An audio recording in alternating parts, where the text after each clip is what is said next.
فقد افترى إثما عظيما. بسم الله الرحمن الرحيم. السلام عليكم ورحمة الله وبركاته.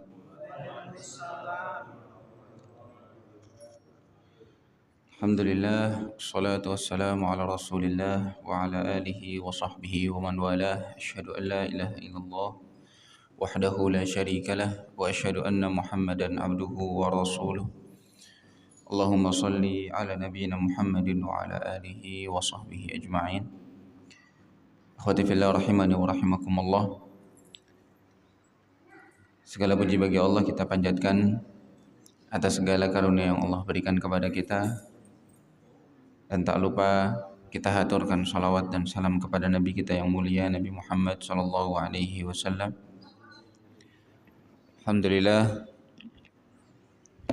pada hari ini kita berkumpul kembali untuk sama-sama mengkaji dan membaca kitab yang begitu mulia, yaitu kitab Umdatul Ahkam, yang berisikan hadis-hadis sahih dari Nabi SAW berkaitan hukum fikih. Dan hari ini kita mulai dengan bab yang baru, yaitu bab al-haid, babul haid. Salah satu kata yang insyaallah tidak asing bagi kita, haid. Insyaallah setiap orang dewasa tahu perkara haid, dan perlu bagi seorang muslim mengetahui hukum-hukum yang berkaitan dengan haid. Bahkan sangat penting sekali. Pernah ada beberapa orang yang skeptis atau merasa sungkan terhadap kajian-kajian yang membahas thaharah, membahas haid, membahas nifas, dan lain sebagainya. Karena menurut mereka hal ini terlalu sepele, rendah, dan tidak penting menurut mereka. Padahal ucapan mereka itu membuktikan bahwa mereka sendirilah yang jahil, yang tidak tahu atau belum menyadari pentingnya fikih-fikih semacam ini. Orang yang menganggap rendah pembahasan-pembahasan seperti haid dan yang semisalnya, dia hanya melihat zahirnya saja. Oh, ini permasalahan sepele, hina, dan lain sebagainya, atau yang tidak pantas. Sedangkan kita sebagai seorang mukmin, kita lihat bagaimana para ulama benar-benar tidak sungkan membuat kajian khusus untuk membahas bab-bab seperti ini, bab haid, thaharah. Karena mereka juga meneladani generasi-generasi sebelum mereka yang terbaik, yaitu para sahabat-sahabat Nabi SAW yang tidak pernah sungkan untuk mempelajari agama sampai detail-detailnya, termasuk permasalahan haid. Dan permasalahan haid ini menjadi penting ketika seseorang sadar hubungannya dengan ibadah-ibadah yang lain. Kita tahu bahwasanya seorang yang haid tidak boleh sholat, ya. Bagaimana seorang yang haid tidak boleh berpuasa. Kemudian seseorang yang sudah selesai dari haid, dia tidak bisa sholat kecuali dia harus mandi dulu dengan bersih.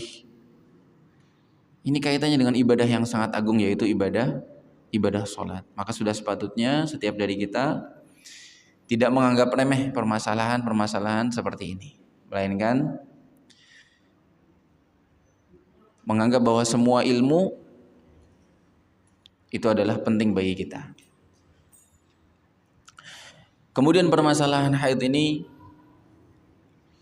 seringkali mungkin ya membuat seseorang berpikir, khususnya wanita, bahwa seperti penghalang haid itu yang menjadikan mereka berbeda dengan laki-laki, sehingga merasa tidak adil atau merasa dibeda-bedakan dengan laki-laki. Banyak di antara para wanita yang masih sampai sekarang menganggap bahwasanya haid itu musibah, haid itu kehinaan. Dan ini memang sempat dipraktekkan oleh orang-orang Yahudi. Orang-orang Yahudi dulu disebutkan oleh Nabi sallallahu alaihi wasallam, la yu'akiluhunna wa la yujami'uhunna. Mereka itu benar-benar tidak mau, la yudaji'uhunna, tidak mau tidur bareng sama orang yang haid. Istri yang sedang haid tidak mau tidur bareng. Bahkan diasingkan, ditaruh di tempat khusus dan tidak didekati sama sekali. Sampai-sampai mungkin sampai mereka tidak mau ngasih makan atau tidak mau makan bareng. Mungkin ngasih makan tapi nggak mau makan bareng. Dan Islam datang untuk memperbaiki pemahaman-pemahaman yang keliru tentang haid.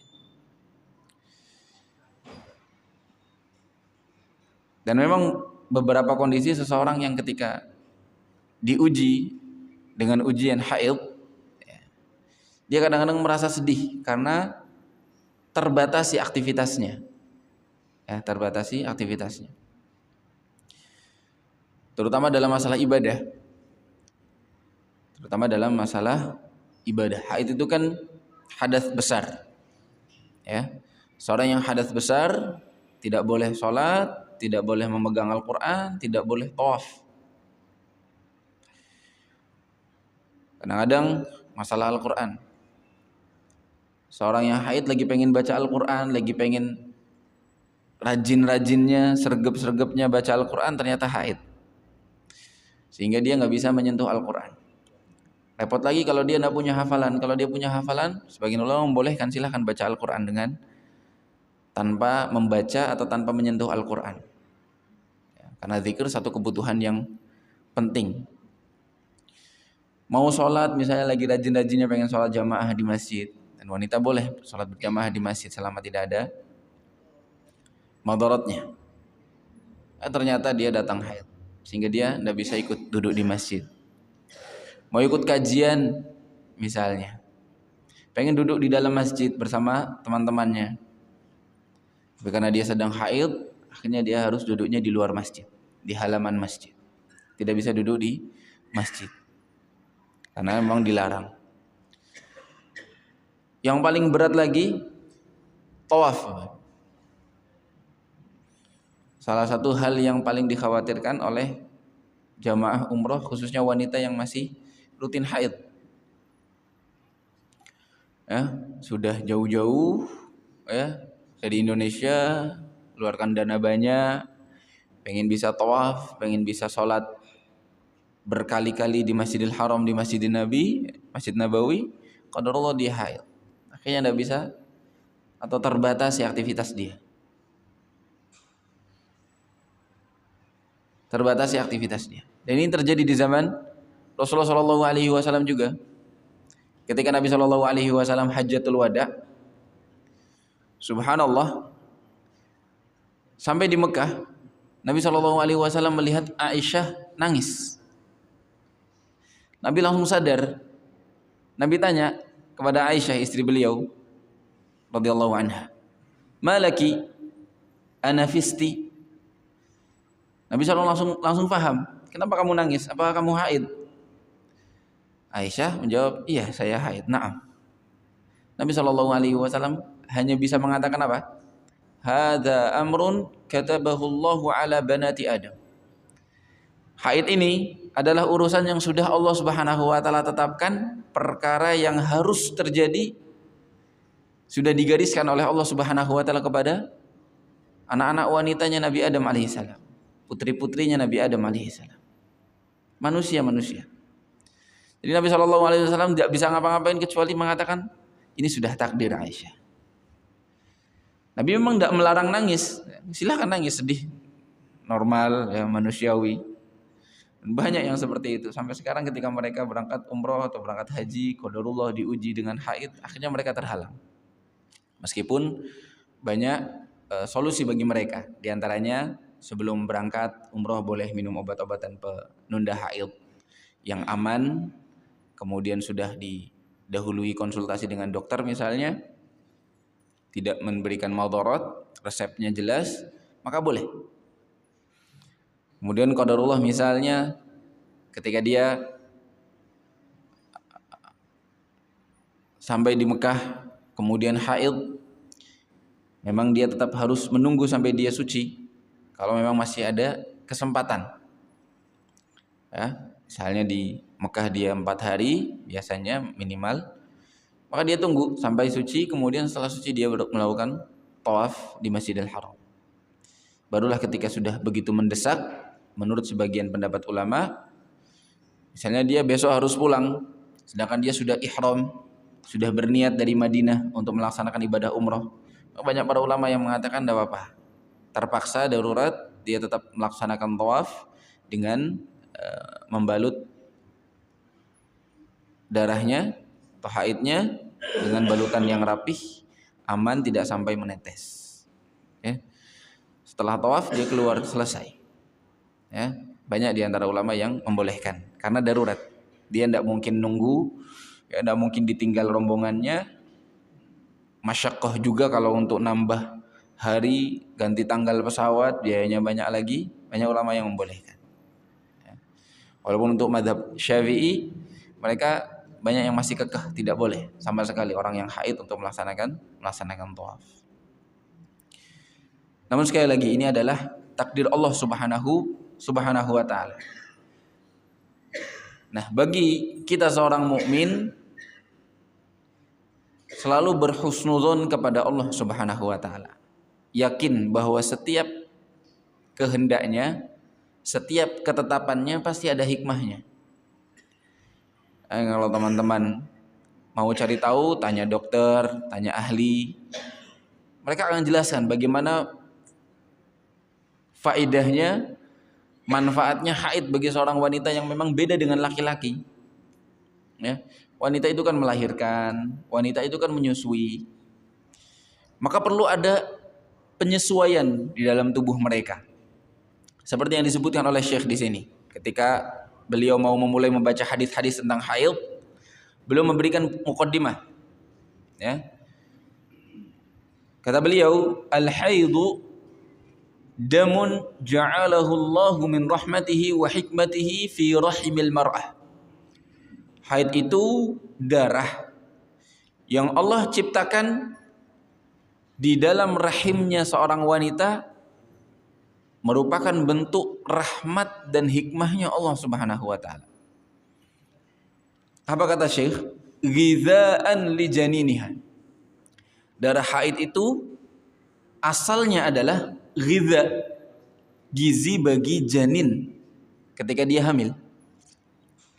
Ketika dia hamil, zat yang ada di darah haid berisikan gizi-gizi yang menjadi asupan bagi janin ketika janin berada di rahim. Ketika tumbuh janin, ada pembuahan, seorang hamil, janin itu mengambil gizi dari darah haid yang tersimpan, yang berubah menjadi gizi. Ya, haid itu berubah menjadi gizi, asupan, nutrisi bagi si janin. Yang ketika si janin lahir, darah itu berubah menjadi susu ASI. Ketika lahir berubah menjadi susu ASI untuk gizi lagi ketika bayi itu lahir. Subhanallah, ketika seorang wanita tidak hamil, tidak lahiran atau tidak menyusui, maka darahnya atau nutrisi yang tadi disimpan menjadi banyak jumlahnya.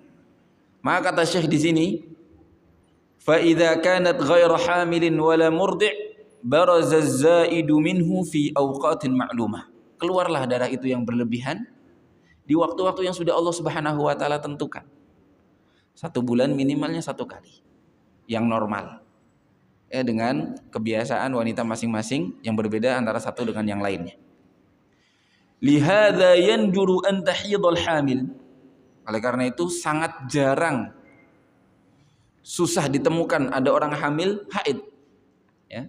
Orang haid saat dia tidak hamil atau tidak menyusui. Awil murdi'.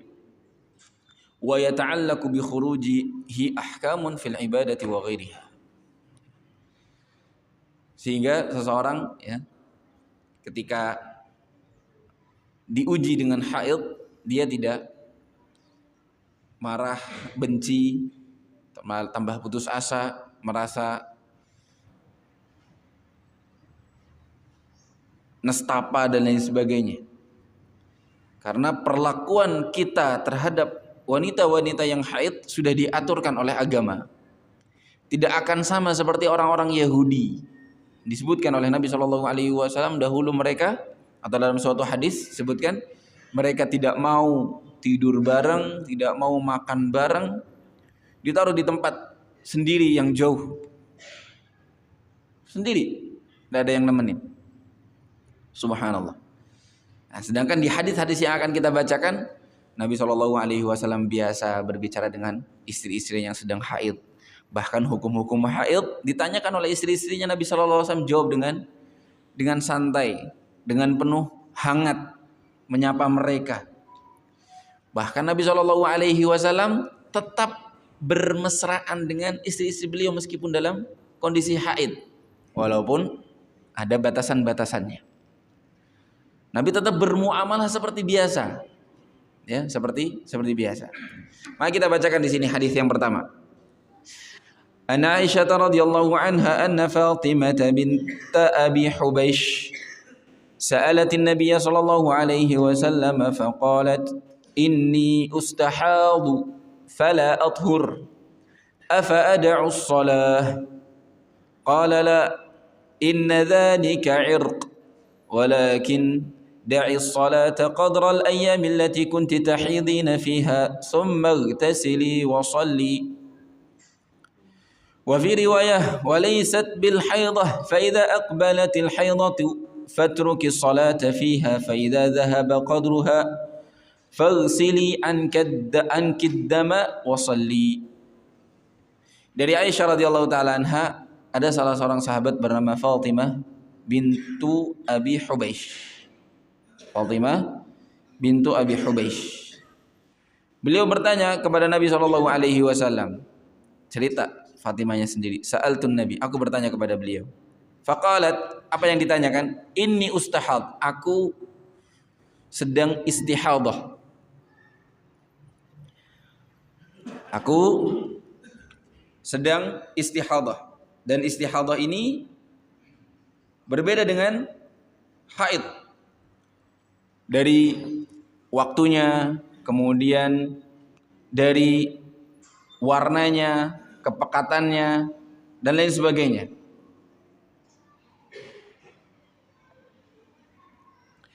Maka Nabi SAW ketika ditanya oleh Fatimah bintu Abi Hubaysh, aku tidak suci, la athur, afa ada'us shalah, apakah aku tidak perlu salat atau aku tidak mengerjakan salat?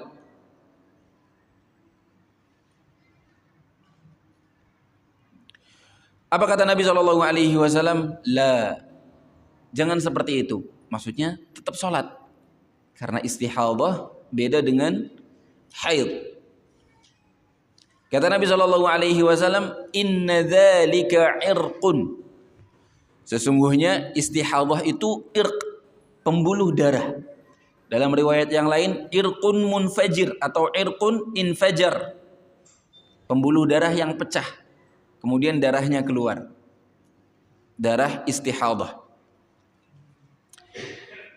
Dan yang sering dijelaskan oleh para ahli ketika membedakan antara haid dengan istihadah, bedanya adalah haid itu darah alami, sedangkan istihadah itu darah penyakit atau kelainan. Darah penyakit atau kelainan. Haid itu keluarnya rutin tiap bulan, sedangkan istihadah keluar di luar waktu haid dan seringnya terus menerus, lebih panjang durasinya daripada haid. Dan kalau dari sisi bentuk fisiknya, maka warna haid sebagaimana diketahui warnanya lebih gelap, kental, ya. Kemudian baunya khas, amis, ya. Sedangkan warna darah istihadah lebih terang, ya, merahnya lebih merah terang, encer, tidak kental, dan tidak memiliki bau khas, baunya bau darah biasa, ya.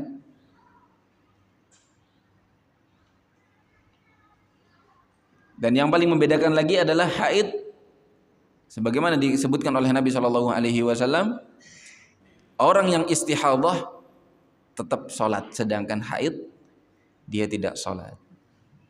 Maka ketika Fatimah bintu Abi Hubaish ngadu, curhat ke Nabi, Nabi saya lagi istihadah. Dan lagi-lagi ini menunjukkan bahwasanya sahabat Nabi SAW mereka tidak malu kalau urusannya agama, urgen. Nanya langsung kepada Nabi SAW. Maka ini faedah yang bisa diambil, yang seharusnya dilakukan oleh wanita-wanita di zaman sekarang, tidak sungkan ketika ada kajian-kajian yang membahas tentang hal yang spesial tentang mereka, khusus tentang mereka, haid, nifas, istihadah, dan lain sebagainya. Buktinya adalah Fatimah bintu Abi Hubaish tidak sungkan nanya kepada Nabi SAW ketika beliau istihadah. Apalagi kita tahu bahwasanya ini penting kaitannya dengan agama kita, dengan ibadah kita sah tidaknya, ya, tentang perilaku kita, bagaimana muamalahnya dengan seorang suami ketika dalam kondisi istihadah, haid, dan lain sebagainya.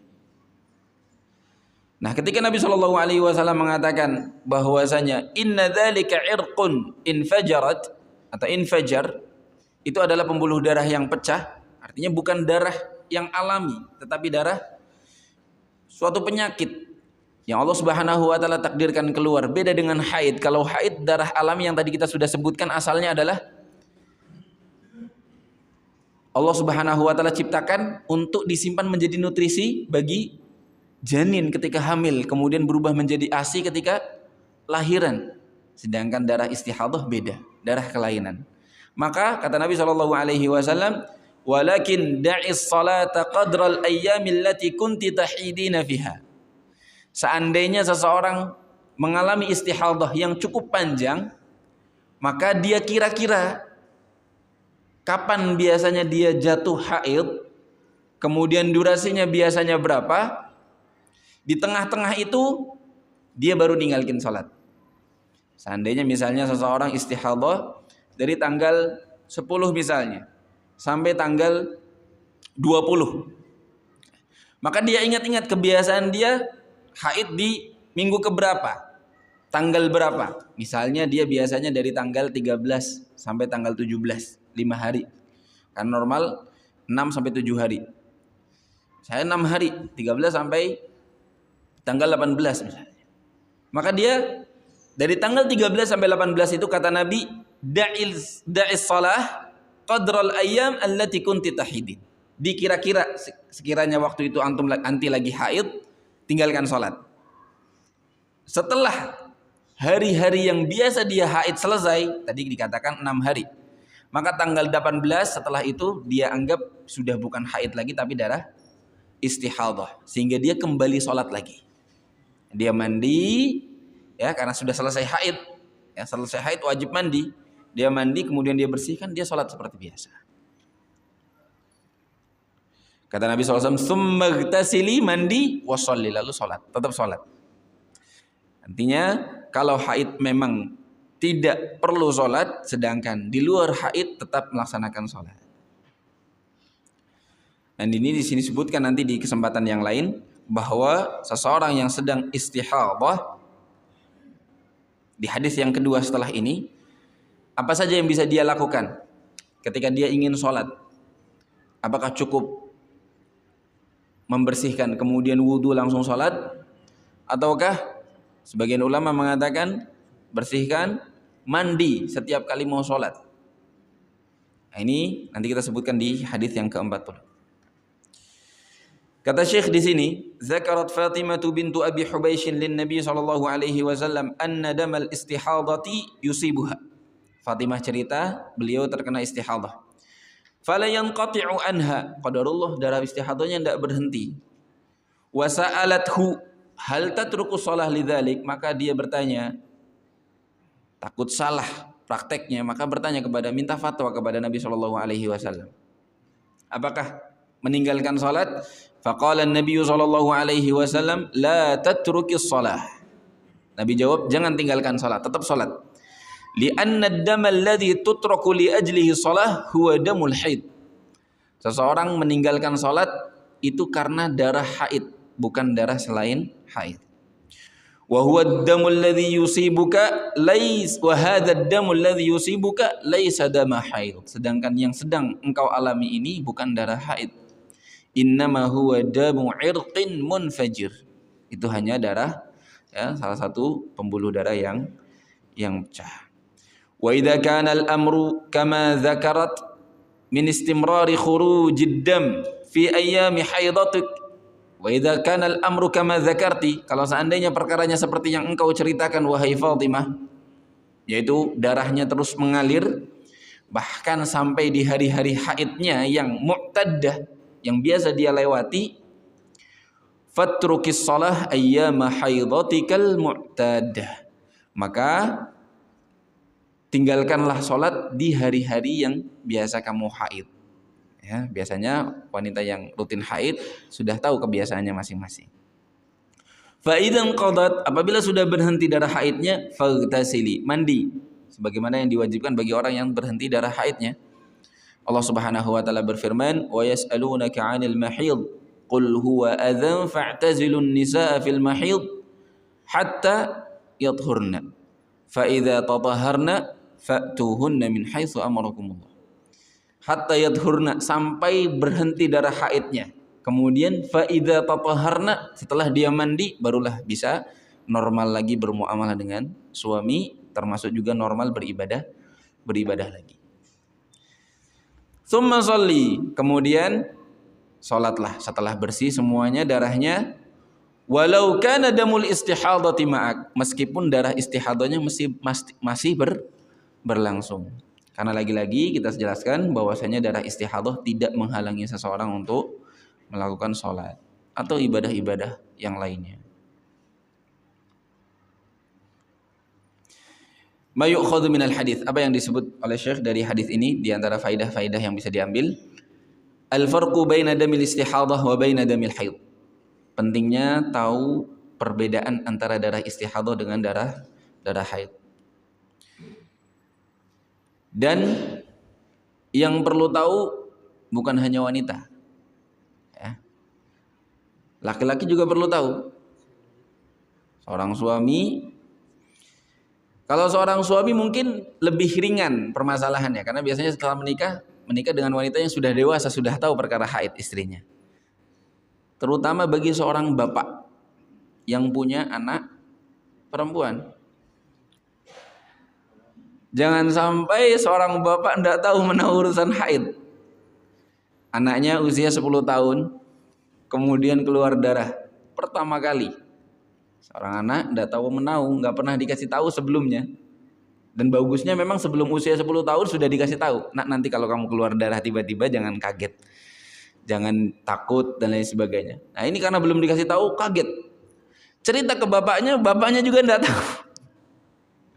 Bapaknya ikutan pusing, ikutan takut dan lain sebagainya, dibawa ke rumah sakit. Dikira penyakit atau lain sebagainya, padahal itu darah haid, darah normal, ya. Maka perlu bisa membedakan seorang suami atau seorang bapak, ya, yang punya putri. Nggak punya putri juga perlu tahu, ya. Barangkali punya keponakan atau yang lainnya, punya cucu putri. Fadamul istihadati huwal mutbaq. Darah istihadah adalah darah yang sudah ditetapkan waktunya. Ya, keluarnya sudah rutin, ada siklusnya. Oh, mohon maaf. Darah istihadah sebaliknya, darah istihadah adalah darah yang keluar secara tiba-tiba, ya, tidak ada siklusnya. Wa amma damul haid falahu waqtun khas, sedangkan darah haid punya siklus waktu tertentu. Kemudian tadi warnanya juga, ya, tadi kita sebutkan bedanya, darah haid itu lebih gelap, kental, dan bau amis. Sedangkan darah istihadhah, darah normal yang keluar dari disebutkan pembuluhnya ini ada di lantai dasar atau di dasar rahim. Ada di dasar rahim, kemudian keluar dari tempat yang sama, sehingga kadang-kadang orang-orang bingung membedakannya. Ya, tapi dari warna bisa dibedakan. Ya, darah istihadhah itu lebih terang, encer seperti darah biasa, dan tidak memiliki bau khas seperti amisnya darah haid.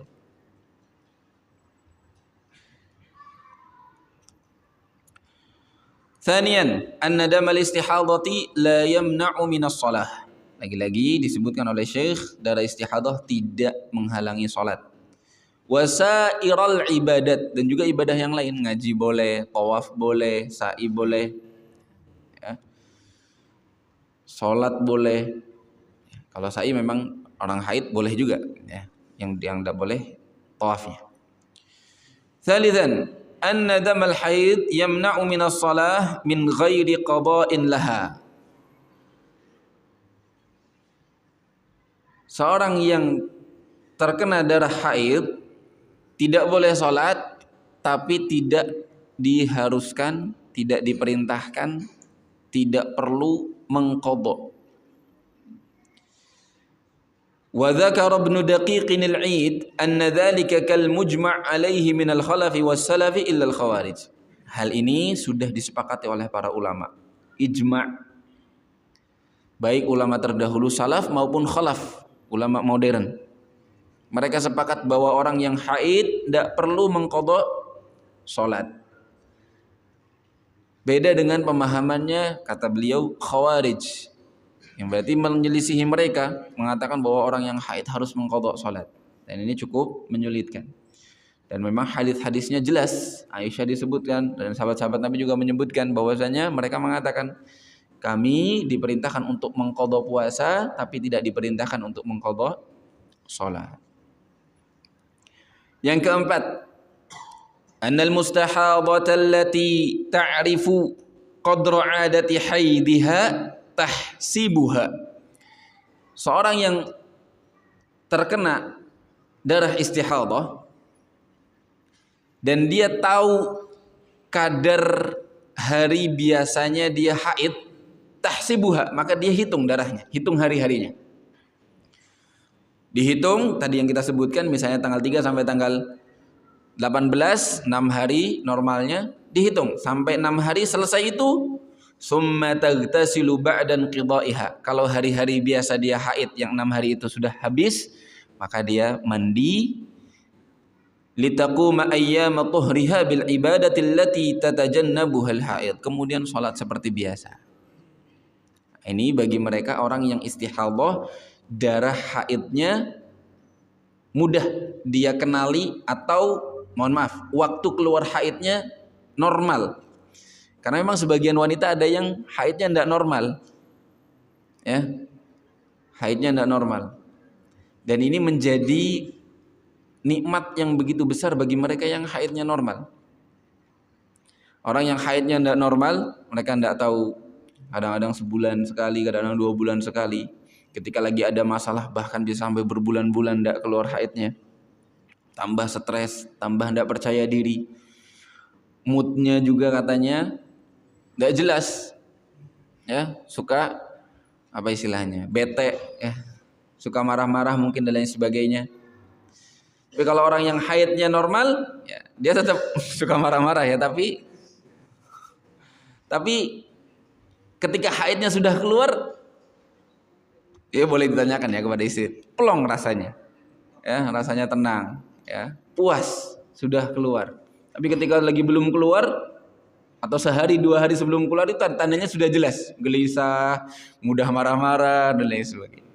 Nah, termasuk diantaranya orang yang haidnya lancar juga sehat fisiknya. Kemudian disebutkan subur, tanda-tanda kesuburan, dan juga hal-hal yang disebutkan oleh ahlinya ya. Kalau saya cuma nukil saja. Kemudian yang kelima, an-nadam najisun yajibu ghusluhu. Darah itu najis, wajib dibersihkan. Wajib dibersihkan. Kecuali darah yang keluarnya sedikit, luka lecet misalnya, orang lecet kesayat dikit keluarnya 1 tetes saja, kalau dia langsung sholat boleh ya, wudunya tidak diulangi atau dia tidak perlu membersihkannya, langsung sholat boleh karena darahnya sedikit, meskipun lebih bagusnya dibersihkan. Tapi kalau darah yang banyak harus dibersihkan dulu, hilang najisnya, baru dia sholat. Karena darah itu najis. Nabi SAW mengatakan, faghsili an kiddam. Nah, dalam riwayat yang kedua di hadis yang sama kata Nabi, cuci darahnya kemudian sholat. Ini menunjukkan bahwasanya darah itu najis.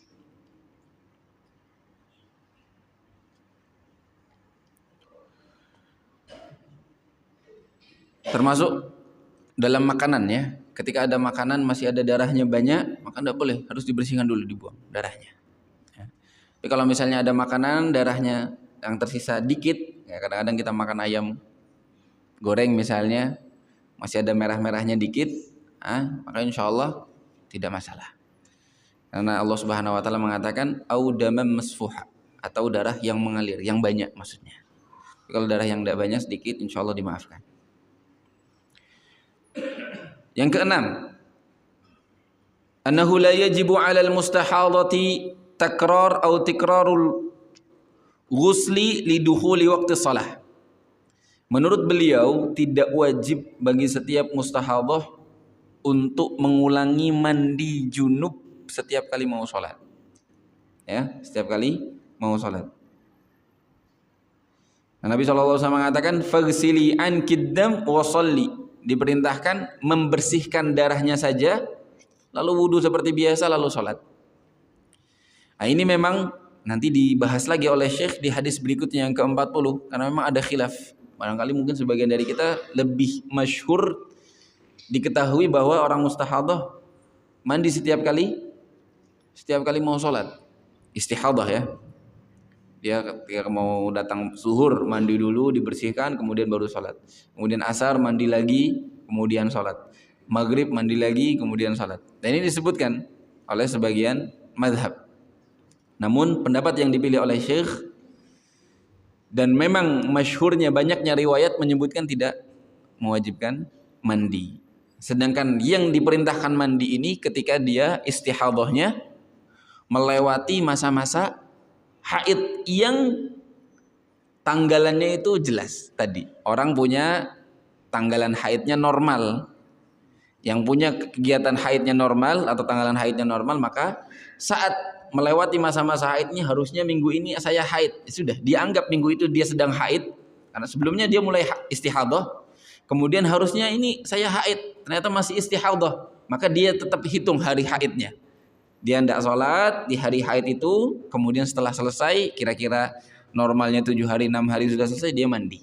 Nah, dia mandi karena dia selesai darah haid, bukan darah istihadah. Tapi kalau orang yang sudah jelas-jelas tahu bahwasanya itu adalah istihadah dan bukan masa-masa haidnya dia, maka dia tetap sholat dan tidak diwajibkan mandi menurut Syekh setiap kali mau sholat. Sabi'an, Zakar Ibnu Daqiqin al-Id anna qawlahu faghsili anki dama wa shalli mushkilun fi dhahiri. Kata Ibnu Daqiq al-Id, salah satu ulama yang mensyarah hadis-hadis Umdatul Ahkam juga, beliau mengatakan bahwa lafaz cucilah darah lalu sholat itu cukup ada problem di dalamnya, cukup bermasalah. Li'annahu lam yadhkuril ghusla wala budda fihi ba'da inqidha'i ayyamil haid minal ghusl. Di riwayat yang Nabi katakan faghsili ankid dam, cuci darahnya, Nabi tidak menyebutkan mandi. Padahal orang kalau setelah selesai haid wajib mandi. Wal jawabus sahih anna hadhihi riwayah wa illam yuzkar fiha al-ghuslu fahiya mutadamminatun lahu liwurudihi fi riwayat al-ukhra as-sahihah. Meskipun di riwayat yang kedua yang Nabi katakan lafadznya fagsili, tidak nyebut mandi tapi nyebutnya cuci saja darahnya, maka kata para ulama di situ tetap ada makna mandi, disimpulkan dari riwayat-riwayat yang lain yang ada kata-kata mandinya bagi mereka yang istihadahnya melewati masa-masa haid. Ya. Jadi menurut Ibnu Daqiq Al-Id ini kok tidak disebutkan kata mandi, cuma disebutkan bersihkan, cuci saja darahnya, ya, bersihkan darah najisnya, kemudian sholat. Padahal kisahnya sama, dia melewati masa haid. Ya. Kalau tahu masa-masa haidnya, baru harusnya dia mandi karena dia sudah melewati masa haid. Kata Syekh, tidak masalah. Tetap kita fahami dari hadis-hadis riwayat yang lain yang sahih, di mana riwayat-riwayat yang lain itu menyebutkan kata-kata mandi, maka ya aslinya Fatimah bintu Abi Hubaysh ini akan mandi dulu sebelum dia sholat, karena selesai dari haid. Ya. Riwayat-riwayat yang lainnya itu bukan ighsili an kiddam, tapi lafadznya ightasili, mandi. Ya, mandi. Taib. Kita bacakan hadis yang ke-40, hadis berikutnya. An Aisyah radhiyallahu anha anna umma Habibah istuhidat 7 sinin. Fasalat Rasulullah sallallahu alaihi wasallam an dhalik فأمرها أن تغتسل فقال هذا عرق قالت فكانت تغتسل لكل صلاة. Aisyah radhiyallahu anha menceritakan, ada seorang sahabat namanya Ummu Habibah. Kalau yang sebelumnya ini namanya Fatimah bintu Abi Hubaysh, kalau ini Ummu Habibah. Disebutkan beliau adalah bintu Abi Sufyan, putrinya Abu Sufyan, yang dinikahi oleh Nabi sallallahu alaihi wasallam. Ustuhidat 7 sinin. Subhanallah. Darah istihadah keluar 7 tahun. Sampai di hari ketika Aisyah meriwayatkan kisah ini, ya, masih mengalir darah istihadahnya.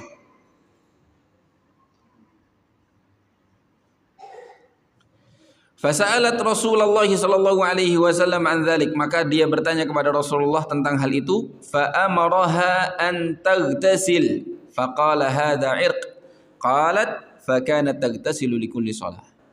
Maka diarahkan setelah itu si Ummu Habibah bintu Abi Sufyan ini mandi setiap kali salat. Mandi setiap kali salat. Apa kata Syekh? Asabatil istihadatu Ummu Habibah binti Jahshin 7 sinin. Nah, ini di sini disebutkan oleh Syekh Ummu Habibah putrinya Jahsh. Selama 7 tahun. Fasalatin Nabiy sallallahu alaihi wasallam an kaifiyatit tuhri min dzalik. Tanya bagaimana cara bersucinya. Fa amaraha an taghtasil fa kanat taf'alu dzalika li kulli shalah. Nabi suruh mandi, maka dia mandi setiap kali salat. Tapi Syekh langsung mengatakan, ikhtalafal ulama fi ghuslil mustahadah li kulli shalah. Tentang masalah mustahadah mandi setiap kali salat itu ada khilaf di antara para ulama. Fadhahaba ba'duhum ila wujubi, sebagian mewajibkan, amalan bi ahadits waradat bidzalika fi ba'di sunan, mengamalkan hadis-hadis yang tercantum di kitab-kitab sunan. Ya, sunan-sunan berarti di luar kitab-kitab Sahih Bukhari dan Muslim.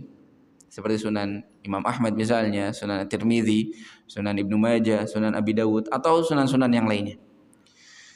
Wa dhahabal jumhur minas salaf, mayoritas ulama terdahulu, wa minhum Ali bin Abi Thalib, wa Ibnu Abbas, wa Aisyah, 3 sahabat mulia ini, ditambah ulama khalaf, ulama modern, wa minhumul a'immatu Abu Hanifah, di antaranya adalah Imam Abu Hanifah, wa Malik, Imam Malik, wa Ahmad, dan juga Imam Ahmad, ila adami wujubihi, mengatakan tidak wajib. Mayoritas ulama dimulai dari sahabat Nabi, 3 ulama yang sering mengeluarkan fatwa, di antaranya adalah Aisyah, Ibnu Abbas, dan juga Ali bin Abi Thalib, ditambah 3 ulama masyhur di antara ulama 4 madhab, yaitu Imam Malik, Abu Hanifah, dan juga Imam Ahmad, mengatakan tidak wajib. Apa dalilnya? Mustadillina bil bara'atil asliyah. Dalilnya adalah bara'ah asliyah. Asalnya seorang itu tidak diwajibkan mandi kecuali ada penyebab yang mewajibkan dia mandi. Sedangkan istihadah wa huwa annal asla adamul wujub. Asalnya seorang tidak wajib mandi, maka tidak bisa kita serta-merta mewajibkan seseorang mandi karena darah istihadah kecuali dengan dalil yang jelas, dalil yang sahih, tidak ada khilaf di dalamnya.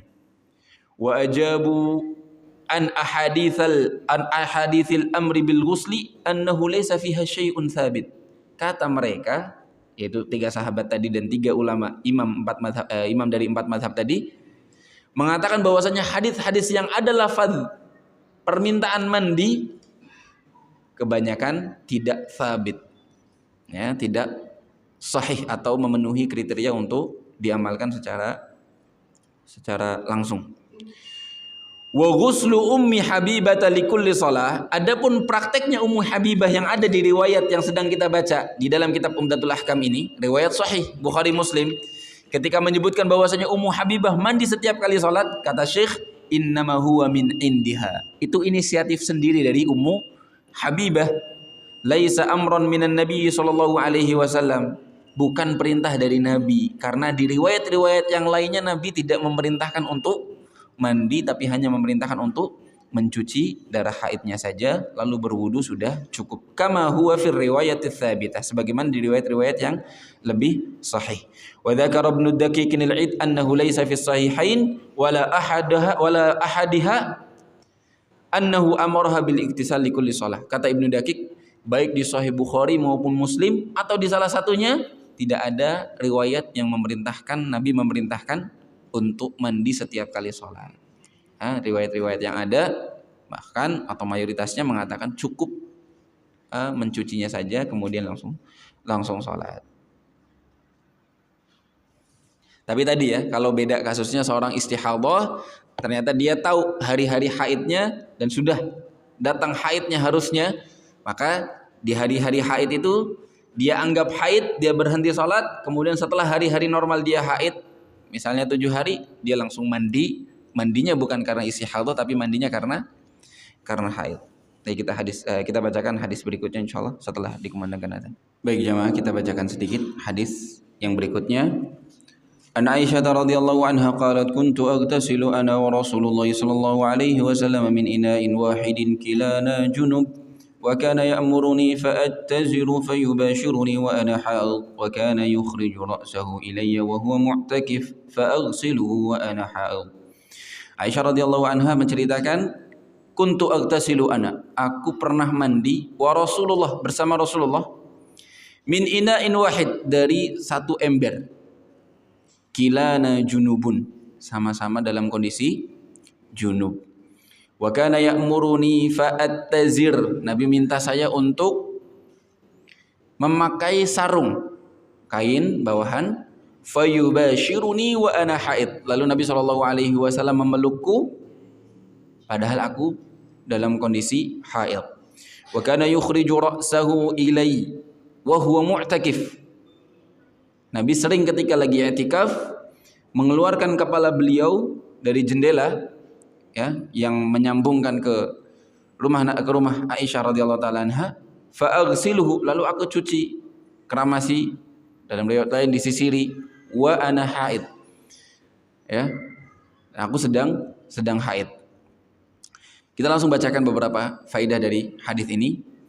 Ya, yang pertama bahwasanya Nabi SAW dan istrinya mandi dari junub dalam satu bejana.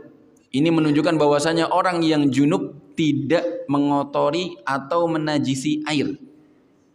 Air itu tidak najis hanya karena disentuh oleh orang yang junub. Apalagi kalau orang yang mau mandi sudah cuci tangan dulu, ya, jelas insyaallah airnya tetap suci. Al-thaniyah anna Nabiy sallallahu alaihi wasallam arada an yusyarri'a li ummatihi fil qurbi min al-haid ba'da an kana al-yahud la yujami'uhunna wa la yu'akiluhunna wa la yudaji'uhunna. Kata Nabi sallallahu alaihi wasallam, kata penjelas atau pensyarah hadis ini, Syekh Abdullah bin Abdurrahman Al-Bassam mengatakan bahwa Nabi ingin menjelaskan syariat bahwa boleh mendekati seseorang yang sedang haid setelah orang-orang Yahudi punya kebiasaan mengasingkan orang yang haid, tidak ngajak makan bareng atau tidak tidur bareng. Ya. Fakana sallallahu alaihi wasallam ya'muru Aisyah an tattazir. Nabi minta Aisyah untuk pakai izar, fayubashiruha bima dunal jima. Lalu tetap bermesraan sebagaimana suami istri, tapi tidak sampai jima, tidak sampai berbuat hubungan suami istri. Karena memang sedang haid. Dan ini jemaah sekalian dirahmati Allah Subhanahu wa taala, menjadi satu permasalahan ketika kita mendapati pasangan kita, ya, istri kita sedang haid. Dibahas oleh para ulama. Kalau berhubungan suami istri di mana memasukkan kemaluan laki-laki ke dalam kemaluan perempuan, jelas haram. Ya, hukumnya haram, dilarang. Allah Subhanahu wa taala berfirman, "Fa'tazilun nisaa fil mahid." Jauhi wanita di lokasi mahid. Mahid itu adalah makanul haid, tempat haidnya, yaitu lokasi darah haidnya. Jadi tidak boleh berhubungan jima dengan seorang istri yang sedang haid. Disebutkan orang yang melakukan hal tersebut melanggar dan harus bayar kafarah sebagaimana disebutkan dalam hadis yang disahihkan oleh beberapa ulama. Kafarahnya sedekah 1 dinar atau setengah dinar. Ya, 1 dinar atau setengah dinar. 1 dinar sudah pernah kita bahas, ya. Ya, bisa dengan harga kambing, ya, karena memang dahulu 1 kambing dihargai 1 dinar. Ya, atau 4 gram seperempat atau 4 gram setengah, 4 gram seperempat dari emas dinar zaman dahulu. Disebutkan juga seperti itu. Atau setengahnya, kalau mampunya setengahnya setengah. Ya harus wajib bersedekah karena dia telah melanggar, tidak boleh. Permasalahan kedua, bagaimana kalau bermesraan? Dicontohkan oleh Nabi Shallallahu Alaihi Wasallam boleh bermesraan. Ya, kalau bermesraan memakai sarung, ya. Jelas boleh. Nabi Shallallahu Alaihi Wasallam mencontohkan. Jadi si istri tetap memakai pakaian untuk menghalangi kemaluannya. Kalau tidak memakai sarung disebutkan juga boleh para ulama karena mereka mengatakan bahwa kain tersebut tidak wajib, sunnah saja. Alasannya apa? Khawatir bagi mereka yang tidak mampu menahan hawa nafsunya kemudian kebablasan. Masalah yang ketiga, boleh enggak? Mohon maaf ini ya. Bermesraan di daerah antara pusar dengan lutut. Di antara pusar dengan lutut. Karena sebagian ulama ada yang melarang. Ada yang melarang baik pakai sarung ataupun tidak pakai sarung tetap dilarang. Ada yang mengatakan pakai sarung boleh, nggak pakai sarung nggak boleh. Namun wallahu a'lam bishawab, pendapat yang benar pakai sarung ataupun tidak pakai sarung tetap boleh. Bermesraan di daerah seperti itu karena Allah Subhanahu wa taala hanya melarang fa'tazilun nisaa fil mahid. Allah hanya melarang di tempat haidnya saja. Tidak boleh berhubungan jima. Tapi kalau bermesraan biasa maka boleh. Nabi Shallallahu alaihi wasallam juga pernah mengatakan isna'u kulla syai' illa nikah. Ketika ada yang minta fatwa, Nabi katakan boleh kamu lakukan apa saja kecuali nikah atau maksudnya jima, berhubungan suami istri kemaluan dengan kemaluan. Kemudian di beberapa riwayat, termasuk riwayat yang kita baca ini, menyebutkan bahwasanya Nabi Shallallahu Alaihi Wasallam bermesraan dengan Aisyah. Ya, ini beberapa hukum yang singkat berkaitan dengan wanita yang sedang haid, kaitannya bermuamalah dengan suaminya. Wallahu a'lam bishawab. Semoga bermanfaat. Kita lanjutkan insyaallah di kesempatan berikutnya. Kalau Allah menghendaki, kita tutup dengan doa kafaratul majelis. Assalamualaikum warahmatullahi wabarakatuh. ومن يشرك بالله فقد افترى إثما عظيما